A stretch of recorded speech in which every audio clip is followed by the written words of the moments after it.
আৰু সকলোৱে ইমান সময় মনে মনে আছে এটা তকবীৰ দি দিওঁ নাৰায়ে তাকবীৰ নাৰায়ে তাকবীৰ আমি আজিৰ এই বিশেষ অনুষ্ঠানটোত দৰং জিলাৰ মাননীয় উপ আৰক্ষী অধীক্ষক ৰাজ্যখনৰ এগৰাকী স্বনামধন্য APS বিষয়া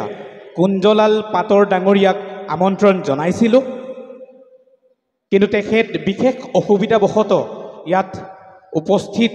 হ'ব নোৱাৰিলে আৰু তেওঁৰ হৈ আমাৰ মাজত উপস্থিত হৈছেহি শেহতীয়াকৈ মঙ্গলদৈ থানাত নিযুক্ত হোৱা মঙ্গলদৈ থানাৰ মাননীয় ভাৰপ্ৰাপ্ত বিষয়া ইন্সপেক্টৰ চন্দন বৰা ডাঙৰীয়া তেখেত আমাৰ মাজত উপস্থিত হৈছেহি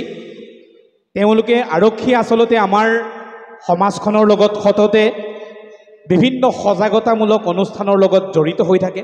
আমি নিজেও সেই অনুষ্ঠানবিলাকৰ লগত জড়িত হৈছোঁ আমাৰ সমাজখনৰ পৰা আমি কেনেকৈ বাল্য বিবাহ দূৰ কৰিব পাৰোঁ শিশু শ্ৰমিক দূৰ কৰিব পাৰোঁ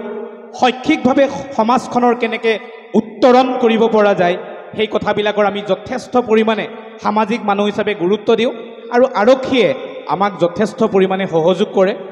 গতিকে আমি এই সভাখনত তেওঁলোকক কৃতজ্ঞতা স্বৰূপে আমন্ত্ৰণ জনাইছিলোঁ আৰু ইতিমধ্যে আমাৰ মঙ্গলদৈ থানাৰ মাননীয় ভাৰপ্ৰাপ্ত বিষয়া ইন্সপেক্টৰ চন্দন বৰা ডাঙৰীয়া আমাৰ মাজত উপস্থিত হৈছেহি তেখেতক এখন ফুলাম গামোচাৰে মনচুৰীয়া অনাথ আশ্ৰমৰ ফালৰ পৰা আমি আদৰণি জনাবলৈ বিচাৰিছোঁ আদৰণি জনাব আপোনালোকৰ অঞ্চলৰ এগৰাকী সুপৰিচিত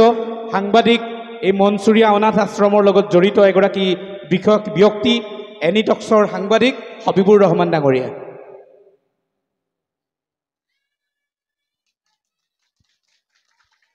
ইয়াৰ লগে লগে অসমীয়া এটা ফুলাম জাপিৰে ইন্সপেক্টৰ চন্দন বৰা ডাঙৰীয়াক আমি আদৰণি জনাবলৈ বিচাৰিছোঁ আদৰণি জনাব মনচুৰীয়া অনাথ আশ্ৰমৰ শিক্ষক মুস্তাফা আহমেদে মৌলানা মুস্তাফা আহমেদে এয়া আমাৰ অচি ছাৰক আদৰণি জনোৱাৰ মুহূৰ্ত আৰু ইয়াৰ লগে লগে আপোনালোক সকলোকে উদ্দেশ্যি আমাৰ সন্মানীয় অচি ছাৰ চন্দন বৰা ডাঙৰীয়াক দুআষাৰ মন্তব্য ৰাখিবৰ কাৰণে আমি অনুৰোধ জনাইছোঁ শুভ সন্ধ্যা আজি 16তম জলসা মুবাৰক দস্তৰবন্দী অনুষ্ঠান বাঘপৰি মঙ্গলদৈত অনুষ্ঠিত হৈছে তো এই অনুষ্ঠানলৈ ইতিমধ্যে আমাক পৰিচয় কৰাই দিয়া মোৰ আগৰ বক্তাই আপোনালোকক জনাইছে যে আমাৰ জিলাৰ উপ আৰক্ষী অধীক্ষক মহোদয়ক ইয়ালৈ নিমন্ত্ৰণ জনোৱা হৈছিল তেখেতে বিশেষ অসুবিধাবশতঃ বা অন্য কাৰ্যত জড়িত হ'ব লগা হোৱাৰ বাবে আহিবলৈ অসুবিধা পালে আৰু তাৰ বাবে তেখেতে মোকে ক'লে যে এবাৰ ইয়াত উপস্থিত হ'ব লাগে অনুষ্ঠানটো চাব লাগে জনসাধাৰণ যাতে আইন শৃংখলা ভালকৈ মানি চলে বা কোনো ধৰণৰ যাতে অসুবিধা নহয় এবাৰ চাই আহিব লাগে তো মই চাবলৈও আহিলোঁ লগতে এই ধৰ্মীয় অনুষ্ঠানৰ মাজতে যিদৰে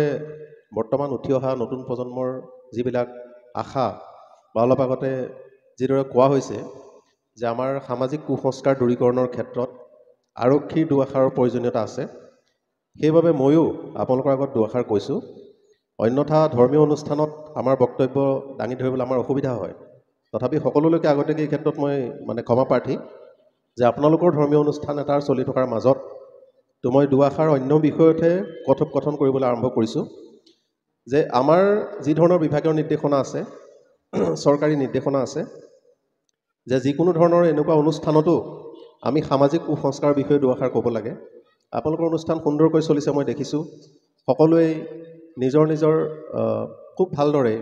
যিখিনি ধৰ্মীয় বক্তব্য বক্তাসকল আগবঢ়াইছে আপোনালোকে শুনিছে গুৰুত্ব দিছে বুজিছে তাৰ লগতে মোৰ কি অনুৰোধ থাকিব যে আৰক্ষী প্ৰশাসনৰ বিষয়া হিচাপে মই সকলোলৈকে অনুৰোধ জনাম যাতে সমাজৰ সকলো স্তৰতে যিদৰে এখন অনাথ আশ্ৰমে শিক্ষানুষ্ঠান কৰিছে আপোনালোকক শিক্ষিত কৰি তুলিবলৈ প্ৰয়াস কৰিছে ঠিক তাৰ সমান্তৰালকৈ আমাৰ যিবিলাক কুসংস্কাৰ চলি আছে বাল্য বিবাহেই হওক বা যিকোনো ধৰণৰ নিচাযুক্ত দ্ৰব্যৰ প্ৰতি আসক্তিয়ে হওক এই সকলোবিলাকৰ বিৰুদ্ধে এই ধৰ্মীয় চেতনা লৈ আজি আপোনালোক আগবাঢ়ি আহিছে সুন্দৰকৈ এই ধৰ্মীয় অনুষ্ঠান উপভোগ কৰিছে শুনিছে জ্ঞান আহৰণ কৰিছে ঠিক তেনেধৰণে আমাৰ অনুৰোধ থাকিব যাতে আপোনালোকে এই সামাজিক যিবিলাক ব্যাধি বাল্য বিবাহেই হওক, মদ জোৱা ভাং যিয়ে হওক, এনেকুৱা ধৰণৰ যিবিলাক আসক্তি, যিবিলাক এডিকশ্যন, এই সকলোবিলাকৰ পৰা যাতে উঠি অহা প্ৰজন্মটোক ৰক্ষা কৰিব পাৰে, প্ৰত্যেকজন যুৱকে যাতে সংকল্প লয় যে আমি সমাজৰ এই অপশক্তিবিলাকৰ বিৰুদ্ধে যুঁজিম। তো এইটোৱে মোৰ ফালৰ পৰা অনুৰোধ থাকিব। প্ৰত্যেকখন মিটিং, প্ৰত্যেকখন সভাৰ পাছত আজি ইয়াত উপস্থিত হোৱা 50জন মানুহেও যদি তেওঁলোকৰ মনত এই ধাৰণাটো লয় যে আমি আমাৰ ছোৱালীকেইজনীক শিক্ষিত কৰি তুলিম, আমি তেওঁলোকক কম বয়সত বিয়া দিয়াৰ পৰিৱৰ্তে উপযুক্ত কৰিম, তাতকৈ আৰু বেলেগ আমাৰ প্ৰাপ্য একো নাথাকিব। আমাৰ অনুৰোধ ইমানেই যে আপোনালোকৰ সন্মুখত ৰৈ যদি 5 মিনিট কিবা এটা কথা কৈছোঁ, তাৰ ফলত যদি 20জন মানুহ উপকৃত হয়, আপোনালোকৰ 20টা পৰিয়ালো যদি উপকৃত হয়, সমাজখন এনেদৰেই ভালৰ ফালে আগবাঢ়ি আহিব বুলি আমি আশা কৰোঁ। বাকী সকলোলোকে শুভেচ্ছা থাকিল পুনৰবাৰ। আপোনালোকৰ অনুষ্ঠান ভালদৰে চলি থাকক। অত্যধিক কথা কৈ ধৰ্মীয় অনুষ্ঠানত ব্যাঘাত জন্মাই নাথাকোঁ। পুনৰবাৰ অনুৰোধ জনালোঁ যে যিবিলাক সামাজিক ব্যাধি, সেইবিলাক দূৰীকৰণৰ ক্ষেত্ৰতো আপোনালোকে এনেধৰণৰ মনোভাৱেৰে আগবাঢ়ি গৈ থাকক। শুভেচ্ছা থাকিল। ধন্যবাদ।